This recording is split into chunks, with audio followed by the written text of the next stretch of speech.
Welcome to the Explainer. We all think we know the story of the 10 plagues. Frogs, hail, darkness, the whole shebang. But what if I told you it wasn't just a random series of disasters? What if it was actually a highly calculated divine war, fought deep in enemy territory? Right? Why all the theatrics? Why not just one big, decisive plague and call it a day? Well, this question, it gets right to the very heart of the whole story. See, the 10 plagues weren't just a random string of unfortunate events. No, this was a meticulously planned showdown, a divine war with a very specific purpose. And you know what? The answer is hiding in plain sight, right there in the book of Exodus. This was never just about punishing a stubborn king or freeing some slaves. It was a direct, public challenge to the entire religious system of Egypt. It was a cosmic demonstration designed to prove once and for all who the one true God was. And not just for the Egyptians, but maybe even more so for the Israelites themselves. And it all kicks off with this epic challenge. You've got Pharaoh, the leader of the ancient world's superpower, basically looking at Moses and saying, "Who is the Lord? I don't know this guy." He just scoffs, right? He dismisses the God of Israel as some minor local deity. And, well, that little comment, it sets the stage for a divine confrontation of biblical proportions, literally.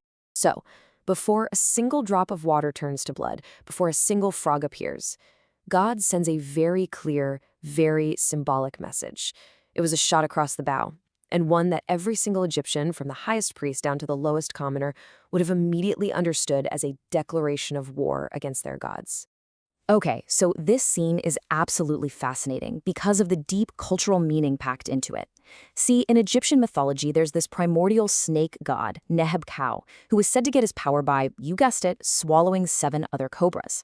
A snake eating other snakes was a well-known symbol of total supremacy. So when Aaron's staff becomes a serpent and devours the ones from Pharaoh's magicians, it's not just a cool magic trick. It's a direct smackdown to powerful gods like Neheb-Kau and Wadjet, the cobra goddess who was literally on Pharaoh's crown. The message couldn't have been clearer. My God is bigger than your gods. Okay, the gauntlet has been thrown down, and now the first wave of plagues begins. These first 3 strikes are aimed right at the heart of Egyptian life and their worship. And here's something really important to remember. The source material tells us that the Israelites also had to endure these first 3 plagues. Why? Well, after 400 years in Egypt, a lot of them had started to worship Egyptian gods too. They also needed a powerful reminder of who the one true God was. So, plague number 1, turning water to blood.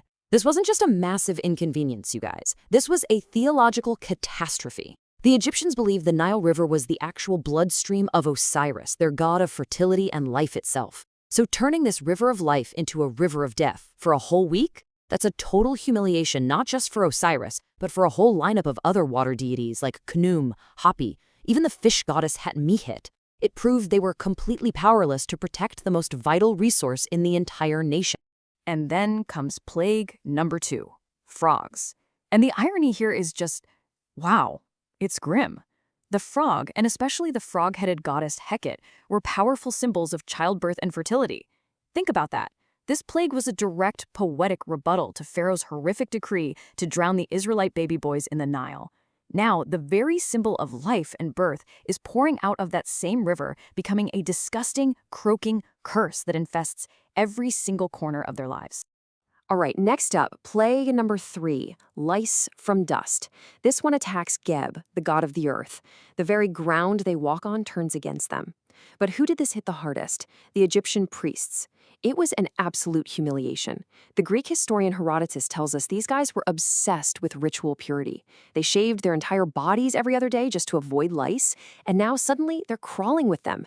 They're ritually unclean, totally unable to perform their duties, and completely powerless.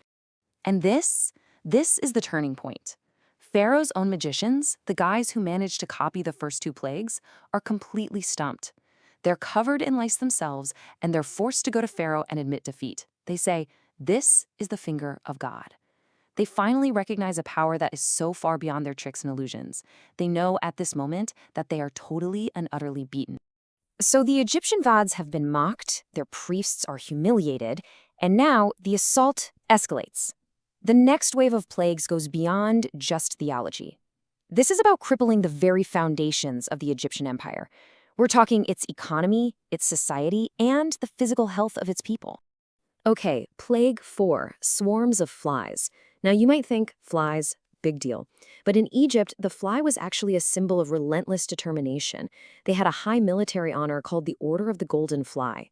So with this plague, you have swarms of what many scholars think were nasty, biting dog flies, literally devouring the people. That symbol of bravery becomes an instrument of pure torment. And here's where we see a major shift. For the first time, a line is drawn. The land of Goshen, where the Israelites lived, was completely untouched.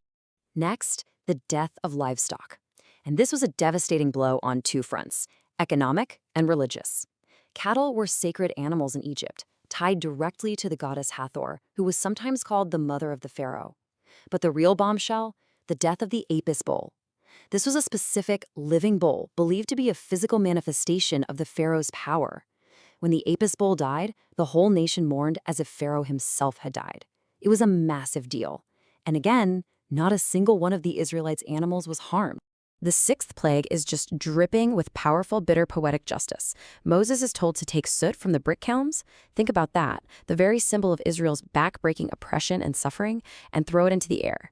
It becomes this plague of painful, festering boils that cripples the entire nation, including the magicians again.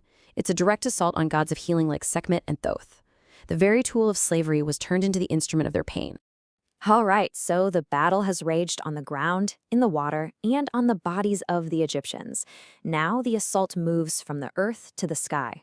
These next plagues are a direct challenge to the gods who were supposed to control the heavens and keep the entire cosmos in balance. Just try to imagine this, a terrifying, supernatural storm of fire and ice, at the same time, raining down from the sky, destroying everything and everyone it touches. This plague was a spectacular failure for Nut, the sky goddess, and Shu, the god of the atmosphere. But it went even deeper. It completely shattered the core Egyptian concept of Ma'at, the idea of cosmic order and balance. And guess who was personally responsible for maintaining Ma'at? Pharaoh. His entire world was literally descending into chaos. And for the first time, seeing his kingdom in absolute fiery, icy chaos, Pharaoh finally breaks. He actually admits he's sinned.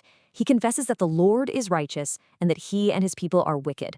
I mean, coming from a man who is considered a living god, that is a stunning admission. But the moment the storm stops, his heart hardens right back up again. So if you thought hail and fire was bad, wait for this. The ninth plague was a direct, all-out assault on the head honcho of the Egyptian pantheon, Ra, the all-powerful sun god, the king of all other gods. For 3 straight days, a terrifying darkness. A darkness the text says was so thick you could feel it, just smothers the entire land of Egypt. Ra was completely neutralized. And the final insult?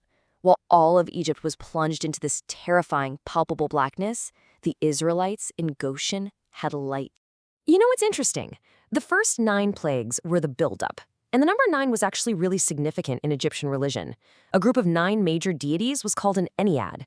So it's like God systematically dismantled their entire divine council, one by one. But now, after taking down the whole pantheon, it was time for the final, most devastating judgment of all. And this final blow, it was against everything and everyone. It made no distinction. It struck the firstborn of the rich and the poor, the firstborn of the powerful and the captive in the dungeon, the firstborn of every animal. But the most significant target, the one that hit the absolute hardest, was the final god of Egypt, Pharaoh's own son, his heir, the child who was considered to be divine himself. The devastation was just absolute. A great cry, a wail of grief rose up from every corner of Egypt, because there wasn't a single house that hadn't suffered a loss. The nation was shattered. Its gods were proven to be nothing. And in their grief and sheer terror, the Egyptians literally started throwing silver and gold at the Israelites, begging them, paying them to leave. And just like that, the people they had enslaved were finally free. So there you have it. Egypt is broken, its gods are powerless, and Israel is free.